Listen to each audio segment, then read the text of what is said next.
Hello, dear friends. Good morning, good afternoon, good evening. It is news time again from this very good channel. Welcome back. How are you all doing? Hope you're good. I pray that God will be with you in your endeavors. Today, we have another update for you. And I want you to, after listening to it, you drop your opinion and suggestions you have so that Biafra will be free. And that's just it. Okay, let's go there. Decisions that are taken by the executive arm of government, decisions that are taken by the parliament, judicial decisions affect everybody. For example, no businessman can bring his money to invest in a country where the judiciary is compromised, where a government functionary can dictate to judges what judgment they will give.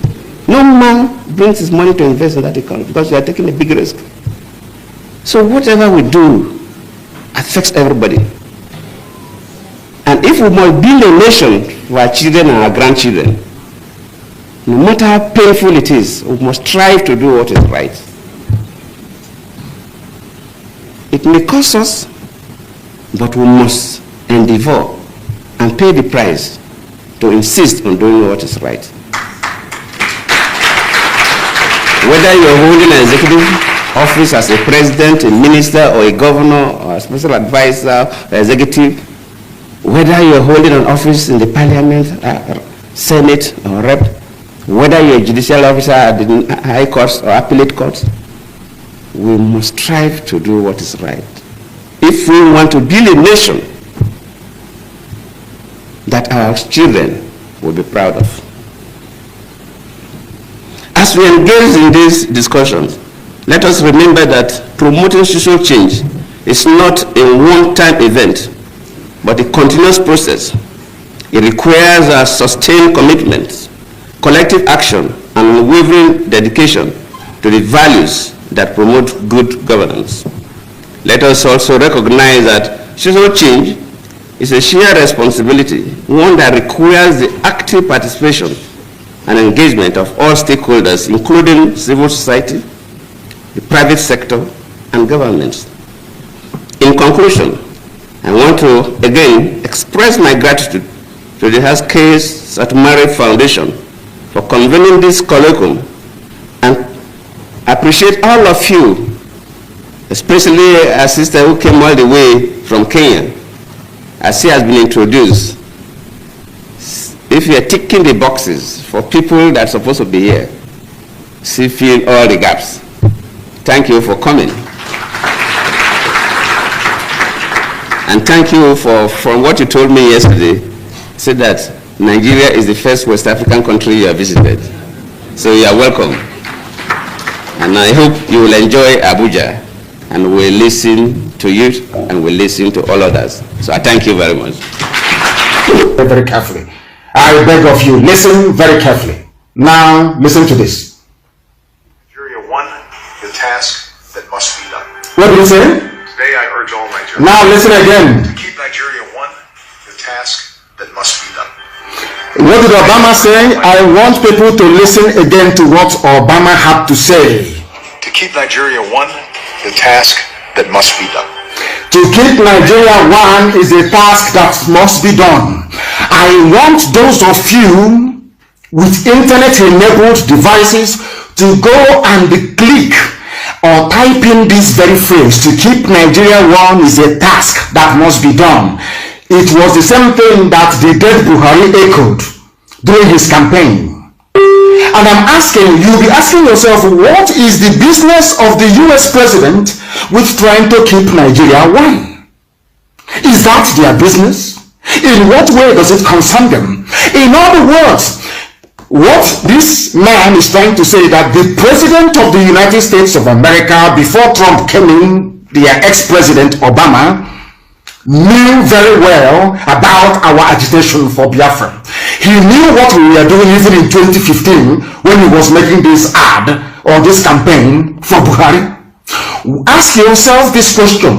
Why would a former United States president, then he was the US president, why would he come out and say that to keep Nigeria one, borrowing the phrase of a mass murderer? Somebody who is in the Guinness Book of Records as one of the worst people to ever exist.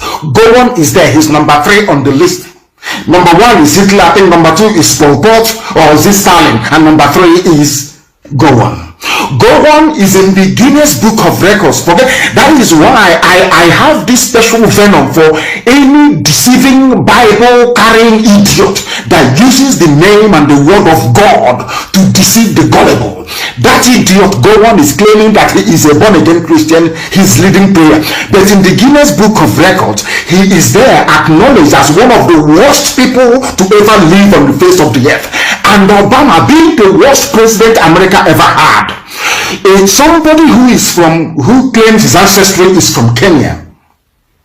But because of the money they are getting, because of the bribe, because of the corruption they are encouraging in this zoological republic that was created by Britain, this fool opened his mouth and said, to keep Nigeria one is a task that must be done.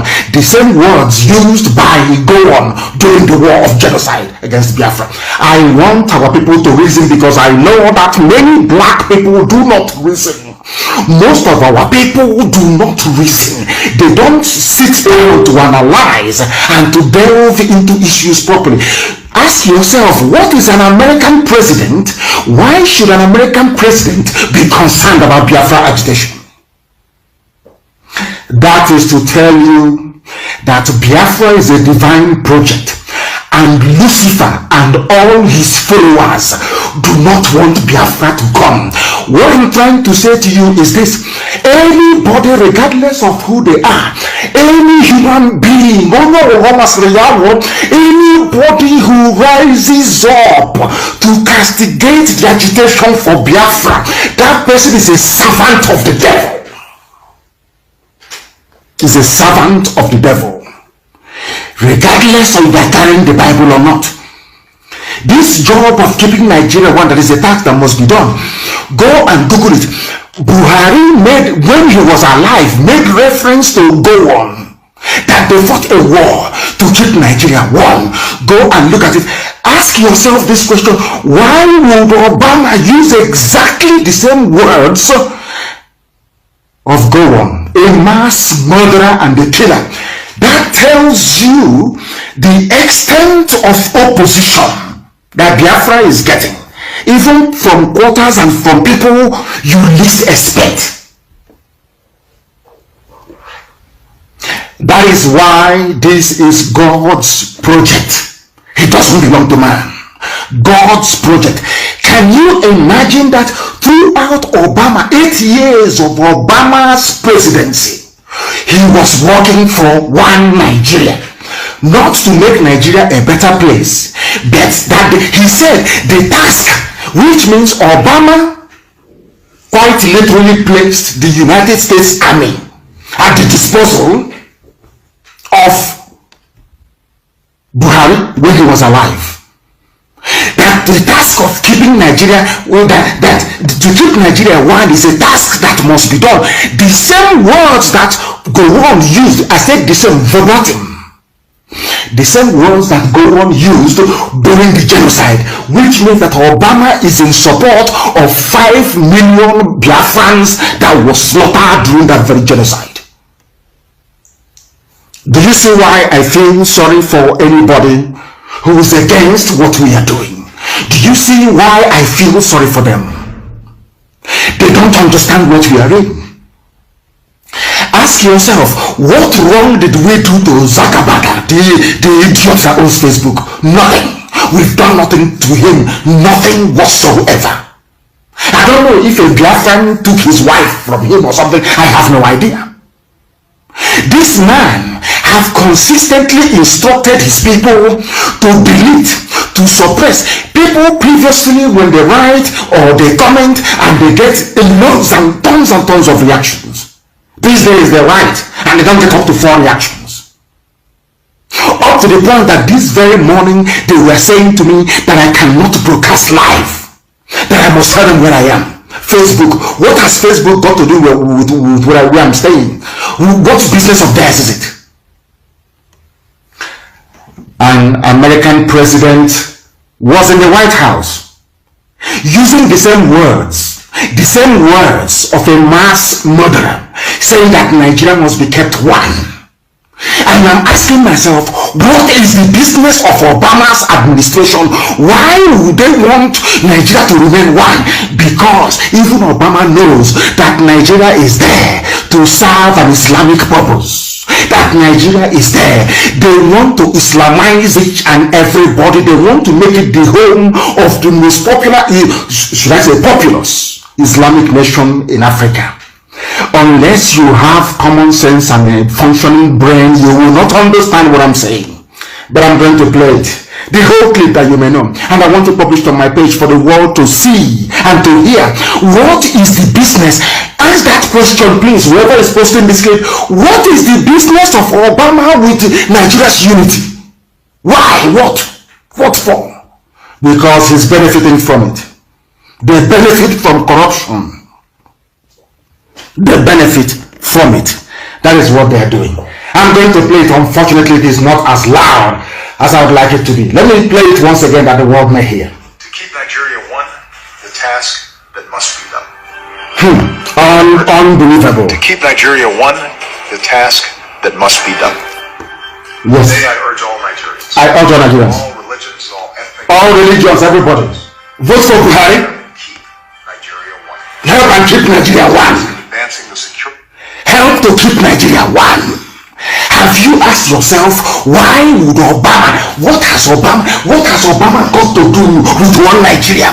He did not say vote out corruption. He did not say vote out ineptitude, incompetence. He did not say vote out insecurity.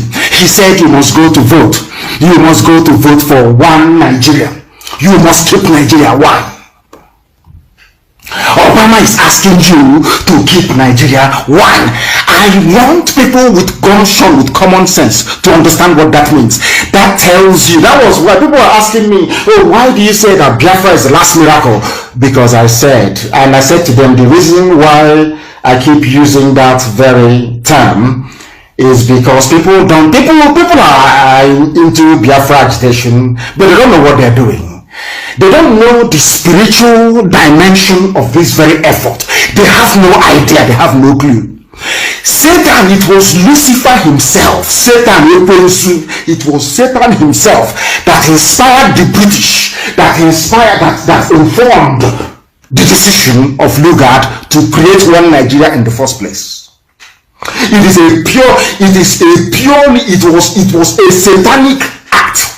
The reason being that once you suppress Biafrans in Nigeria, the whole of Africa will remain in darkness. Black people all over the world will remain subservient. They will be slaves forever and ever. That is why anybody, any human being, any idiot who rises up to say that Biafra agitation is misguided, is misplaced, shouldn't be, that person, I can swear, is working for Satan, for Lucifer. They're the same camp with Obama. I hope you can now understand it. You can now understand the level of Fulani Janjaweed is not our opposition. God in heaven knows they are nothing. They don't exist. Fulani is nothing. They are stupid. They are not educated. They are Janjaweed. What do they know? They know nothing. You people are fighting forces and principalities you don't know that hates you. If you look at Obama now, they say, but has Obama said anything about Biafra? He doesn't know about Biafra. But Obama knows about Biafra more than all of you put together. That was why he used the word one Nigeria, to keep Nigeria one. That was the impact we are making in 2015. Think of the impact we have made up until now. Think of it. Think of it very carefully. Now you understand, don't you? Next time you must pay attention. Some of you, I don't know who brought out this very clip. Some of you see all these clips, and I keep asking myself, but most of you are learned, you're educated. Can't you reason? When somebody is saying something, can't you go behind the lines and try to make out what that person actually is talking about or what they mean? Why would a sitting US president use the same words as Gowon used during the Biafran war? What does that tell you about our agitation? all the way back in 2015. Why did I say this? Because earlier this evening, the news broke, or should I say, information filtered out of Aso Rock. And according to them, they said it was Roots TV that covered it very well. And I'm using theirs, and I want it also posted, please, on my page. Roots TV. Buhari identifies Radio Biafra as a major threat to national security.